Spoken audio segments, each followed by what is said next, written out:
고난을 당한 자가 있다면 기도하라라고 말합니다. 그리고 즐거운 일을 있는 자가 있다면 찬양해라라고 성경이 말하죠. 그러면 고난 가운데 기도하라는 의미가 무엇인가? 고난을 당한 자가 있으면 기도해라. 우리가 흔히 말하고 알고 있는 내용입니다. 그런데 우리가 알고 있는 것처럼 고난을 당하면 기도하라는 의미가 그런 의미일까 생각해 볼 대목입니다. 오늘 본문이 고난을 당하는 자가 있으면 기도해라 라고 말하는데 우리가 기도하죠. 기도 안 하는 사람이 어디 있겠습니까? 그런데 오늘 야고보 사도가 우리에게 고난을 당하거든 너희는 기도해라 라고 말하는 이유는 조금 결이 다릅니다.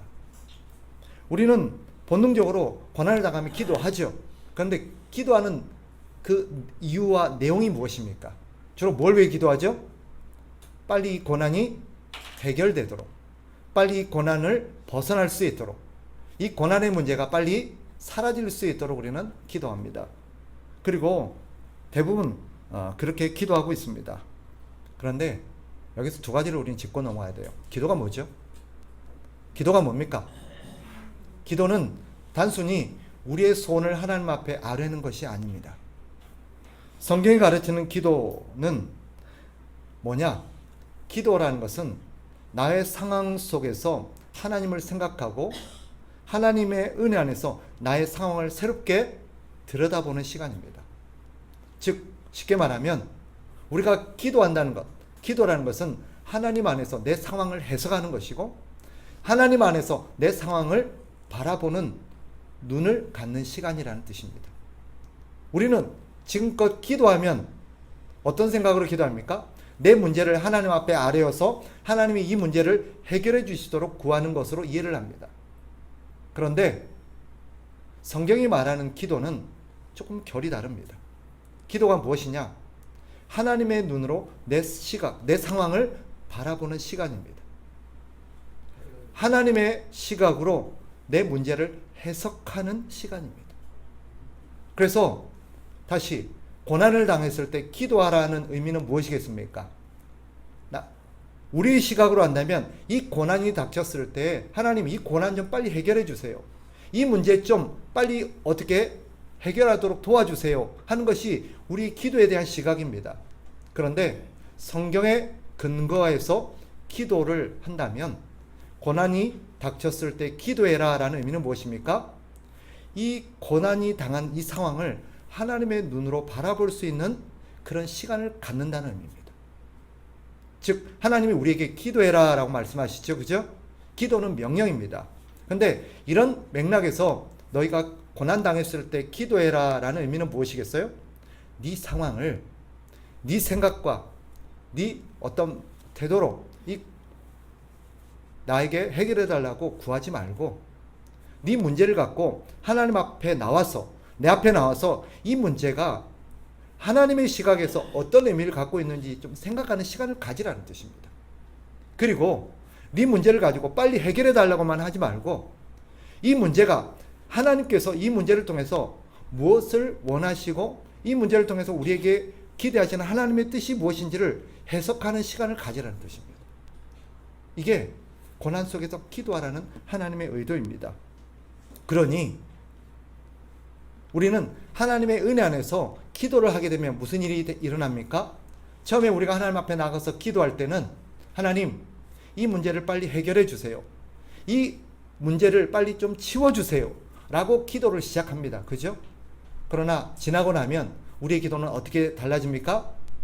하나님 이 고난을 빨리 극복하거나 벗어나는 것이 아니라 이 고난을 내가 이겨낼 수 있도록 도와달라고 기도하게 됩니다. 그리고 이 고난 속에서 내가 무너지거나 낙심하지 않게 해달라고, 그리고 이 고난 속에서 하나님이 뜻하신 바를 내가 성취해낼 수 있도록 하나님께서 능력을 달라고 그렇게 기도하게 되는 것입니다. 그게 기도입니다. 그래서 우리는 고난을 당했을 때 기도의 자리로 나가야 합니다. 하나님을 만나러 가야 합니다. 그리고 하나님, 이 문제가 저에게 생긴 이유가 무엇입니까? 하나님, 이 문제를 내가 어떤 시각으로 바라봐야 합니까? 하나님, 이것을 통한 하나님의 뜻이 무엇인지 내게 가르쳐 주시옵소서. 그래서 하나님, 이 문제를 내가 잘 이겨내게 하셔서 하나님이 뜻하신 것을 내 안에서 이루게 하시옵소서. 이게 기도인 줄 믿으시기 바랍니다. 그러면 즐거운 일이 있을 때 찬송하라는 의미는 무엇이겠습니까? 이것은 좋은 일이 생겼냐? 기쁜 일이 생겼냐?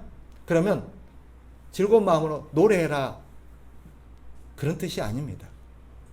물론 그런 반응과 그런 결과를 우리는 만들어내죠. 하나님 기쁘고 감사하니까 우리가 하나님 앞에 노래하고 찬양합니다. 그러나 이 구절의 취지는 어떤 의미입니까?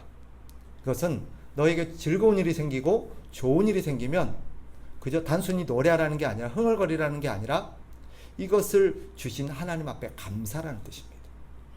이것을 너에게 선물로 주시고 은혜를 베푸신 하나님 앞에 감사할 줄 알아라 라는 의미입니다.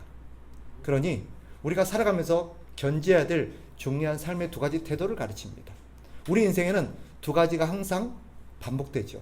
즐거운 날도 있고 어려운 날도 있습니다. 슬픈 날도 있죠. 그러면 즐거운 일이 생겼을 때는 어떻게 해야 될까요? 하나님 앞에 이 즐거움을 주신 하나님의 은혜에 감사하는 것입니다. 오해하지 마세요. 이것은 결코 내가 노력해서 내가 잘 어떤 수고한 결과가 아닙니다. 하나님이 나에게 선물로 주신 상황이기 때문에 감사하라는 것입니다. 지금 우리가 얻은 것, 시험에 합격했습니까?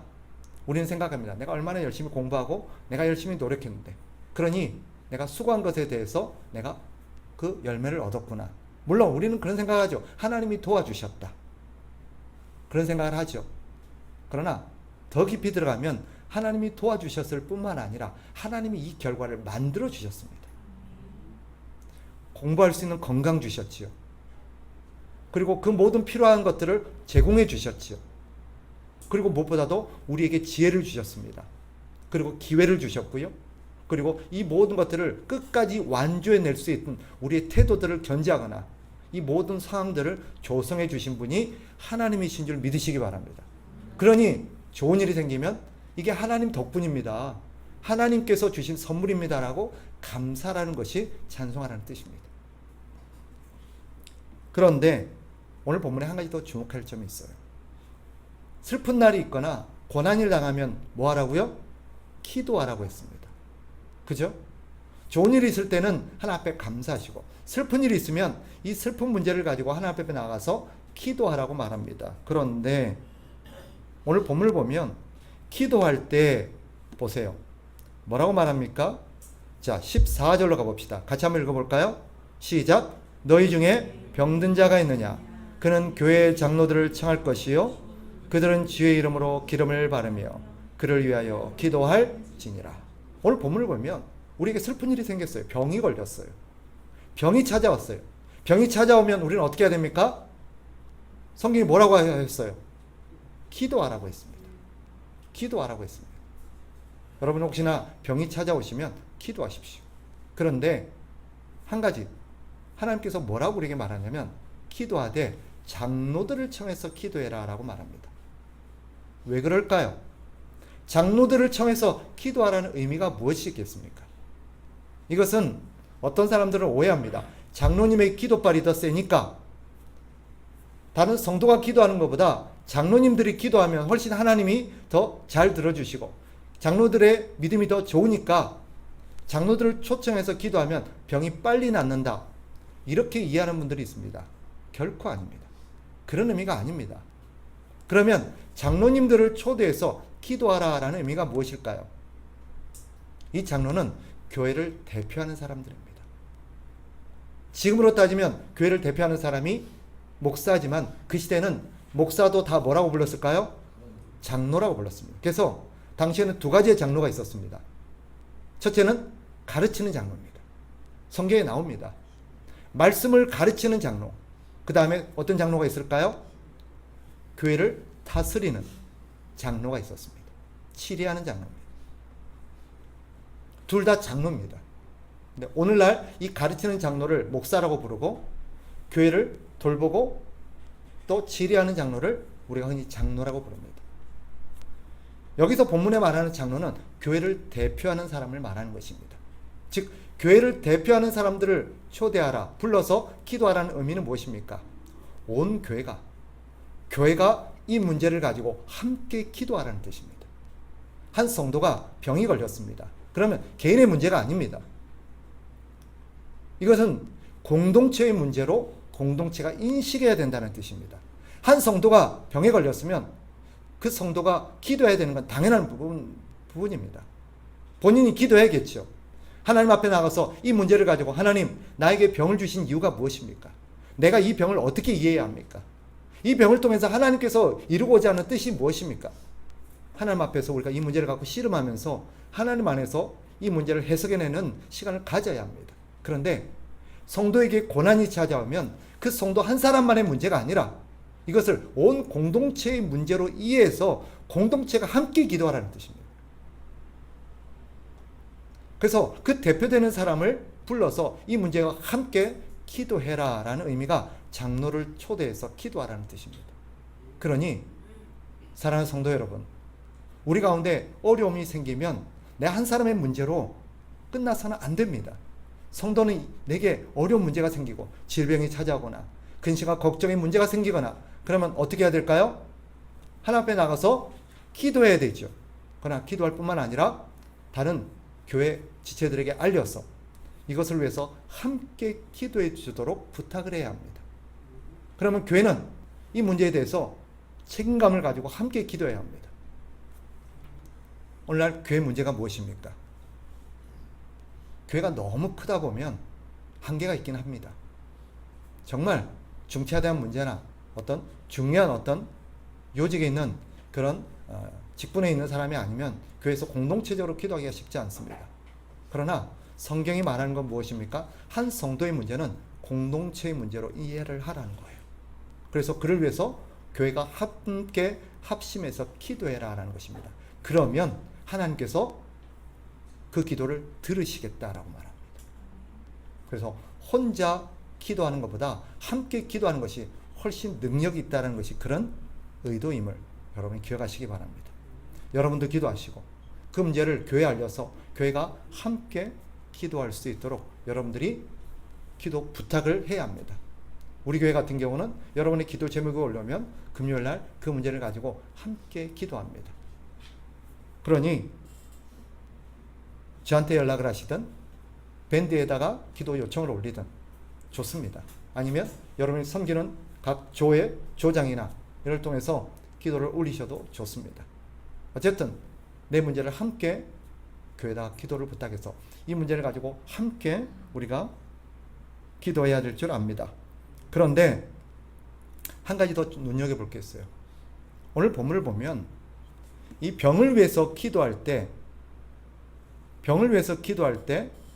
한 가지 덧붙이는 것은 뭐냐면 이런 표현이 있습니다. 이 병든 자를 위해서 기도해라. 그러면 병든 자가 구원을 얻으리니 라고 말합니다.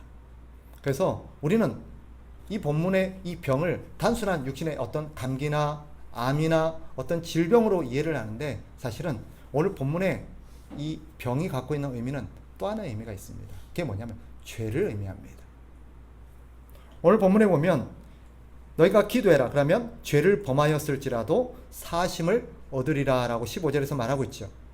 왜 병을 위해서 기도하는데 사심을 얻을 거다, 죄가 사심을 얻을 거다 라고 말할까요?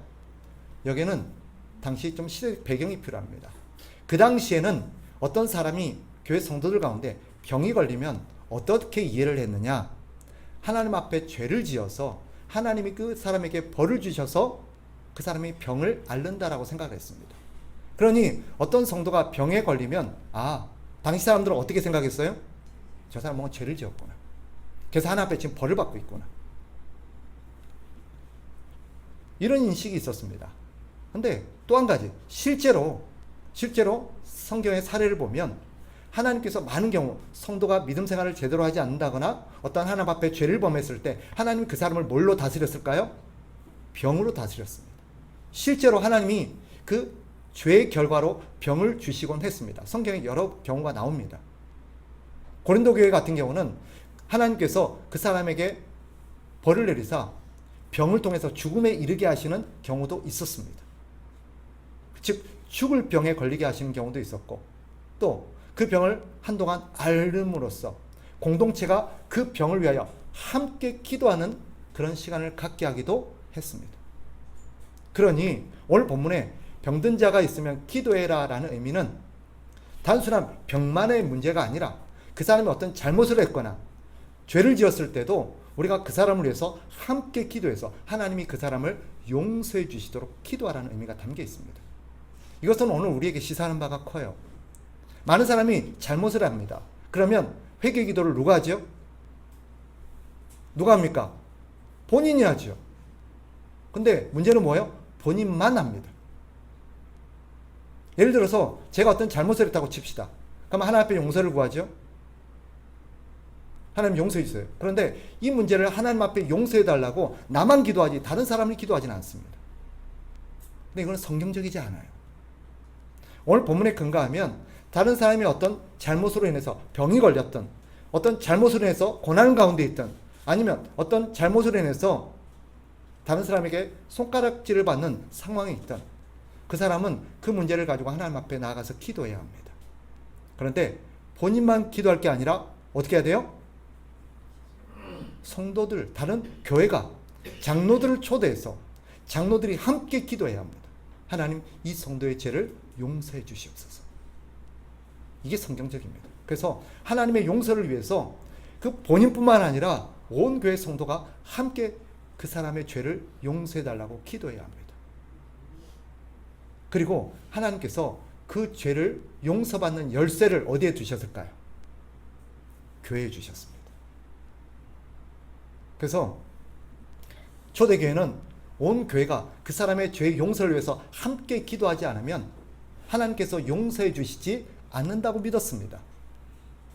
실제로 하나님은 그런 뉘앙스로 교회 가르치셨습니다.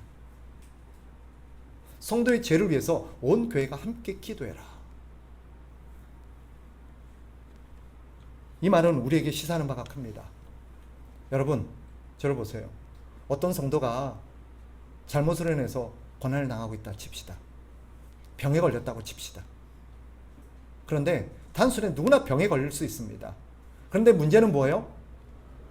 그 사람이 잘못을 해서 하나님 앞에 징계성의 어떤 병이나 고난을 당한다고 했을 때 많은 성도들이 어떤 태도를 갖습니까? 그 사람을 정죄합니다. 아유, 내 저럴 줄 알았다. 내 저 사단 날 줄 알았다. 그리고 그 사람에게도 어떤 말을 해요? 그러니까 잘하지. 그러니까 하나님 앞에 벌을 받지. 근데 성경은 그렇게 가르치지 않습니다. 성경이 뭐라고 말합니까? 그 사람이 하나님 앞에 나가서 간절한 마음으로 기도해야 되는 것은 물론입니다. 그러나 다른 사람들도 함께 합심해서 하나님, 저 형제, 저 자매의 죄를 용서해 주시옵소서. 저 병을 낫게 해 주옵소서. 함께 기도할 때 하나님께서 공동체의 기도를 들으신다라고 성경이 약속하고 있습니다. 그러니까 함께 기도해야 돼요. 교회의 몫은, 교회의 역할은 정죄에 있는 게 아니라 치유와 용서에 있음을 여러분이 명심해야 될 대목이 오늘 본문입니다. 함께 기도함으로써 하나님께서 우리에게 기대하는 게 무엇입니까? 함께 기도하라고 한 그 하나님의 깔린 의도가 무엇이겠습니까? 함께 기도함으로써 너도 언제든지 저렇게 될 수 있다는 것. 너도 언제든지 하나님 앞에 징계받을 수 있고 너도 하나님 앞에 저런 고난을 당할 수 있다는 것. 너는 절대 안 당할 것처럼 교만하지 말라는 거예요. 그러니 한 형제가 어려움 가운데 있을 때 함께 기도해 줘라. 그럼으로써 하나님, 내가 저런 고난 가운데 있을 때도 하나님 저를 용서하시고 우리 지체들이 저를 위해서 기도하게 해 주옵소서라는 겸손한 마음을 갖게 하시는 거예요. 그러니 여러분, 혹 형제가 질병에 걸렸거나 아니면 어떤 죄로 인해서 자신이 자초한 고난을 당하고 있을 때 그를 정죄하고 꾸짖기보다, 물론 교회는 그런 역할도 해야 됩니다. 그러나 형제를 위해서 함께 합심하여 기도하고 하나님이 그를 용서해 주시고 고쳐 주시기를 함께 기도하는 우리 참된 교회가 되기를 주님의 이름으로 축복합니다. 말씀을 정리하겠습니다. 오늘 성경에 16절에 이렇게 말하죠. 같이 한번 읽어볼까요? 16절 시작. 그러므로 너희 죄를 서로 고백하며 병이 낫기를 위하여 서로 기도하라. 의인의 간구는 역사하는 힘이 큼이니라. 이게 오늘 문맥상 아까 제가 드린 말입니다. 의인, 여기서 의인이 누구입니까? 누가 의인입니까? 예. 여기서 말하는 의인은 누구냐? 예수 그리스도 하나님의 은혜를 전적으로 의지하면서 모든 것이 하나님께 달렸음을 믿고 의지하면서 기도하는 사람을 말합니다. 그 사람이 의인입니다. 모든 성도가 의인은 아닙니다. 유감스럽게. 누가 의인입니까?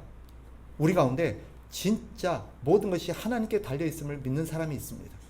그리고 하나님 앞에 전심으로 하나님께 기도하며 의지하는 사람이 있습니다. 그 사람이 의인입니다. 하나님은 그런 사람의 기도를 들으십니다. 의인의 기도는 역사하는 힘이 크다라는 의미가 무엇일까요? 교회가 이런 하나님의 은혜를 믿고 의지하면서 간절하게 기도할 때 하나님이 역사하신다라는 약속입니다. 의인의 기도는 역사하는 힘이 크다라고 말하죠. 교회가 이런 믿음을 가지고 우리 한 지체를 위해서 간절하게 기도할 때 하나님은 그 기도를 반드시 들어주십니다. 아멘. 여러분 기억하십시오. 성경의 대표적인 한 인물로 누구를 꼽고 있습니까? 엘리야를 꼽고 있습니다. 엘리야. 그는 아무도 하나님 앞에 관심이 없고 하나님 앞에 귀를 기울이지 않고 하나님을 의지하지 않을 때 하나님을 의지했던 의인입니다. 엘리야는 하나님 앞에 기도했고 그가 기도할 때 하나님이 3년 6개월 동안 비를 내리지 않았고 다시 기도할 때 하늘을 열고 비를 내려 주셨습니다. 엘리야를 보라는 거예요. 의인이 기도할 때 하나님이 어떻게 역사하시는지를 보라라고 말합니다. 그러니 오늘 본문을 통해서 우리는 이런 교훈을 받습니다. 교회는 서로를 돌아보아야 합니다. 혹시나 우리 가운데 고난을 당한 자가 있는지 살피시기 바랍니다. 그리고 고난 당하는 사람이 있다면 그 사람 혼자 기도하도록 내버려 두셔서는 절대 안 됩니다. 온 교회가 함께 기도해야 합니다. 그래서 우리가 조별 모임할 때 모여서 함께 기도하는 이유가 거기에 있습니다. 한 사람을 위해서 함께 기도하는. 다음에 우리가 조별로 모여서 기도할 때가 있으면 그 시간에 하루는 기도하는 날로 좀 꼽으셨으면 좋겠다는 생각이 듭니다. 그래서 돌아가면서 그 한 사람의 문제를 놓고 온 성도가, 온 조원들이 함께 합심해서 기도하는 그런 시간들을 좀 갖기를 권합니다. 그래서 우리 교회 가운데 단 한 사람도 혼자 외롭게 기도하는 사람이 없기를 바랍니다. 한 사람이라도 어려움을 당한 사람이 있다면 나 혼자 알고 있지 말고 교회에 알려서 교회가 함께 합심하여 기도하기를 바랍니다. 어려움을 당하는 자가 있으면 그를 정죄하지 마시고 불쌍히 여기며 하나님께서 그를 용서해 주시기를 기도하시기를 바랍니다. 기도는 우리의 능력으로 하는 것이 아니라 전적으로 우리 하나님께 달려있음을 믿으시기 바랍니다. 그러니 우리가 기도해야 되죠. 그래서 기도할 때 꼭 하나님께 달렸습니다. 이 모든 것은 하나님께 달렸습니다. 라는 전심으로 하나님 앞에 기도하는 저와 여러분 되시기를 주님의 이름으로 축복합니다.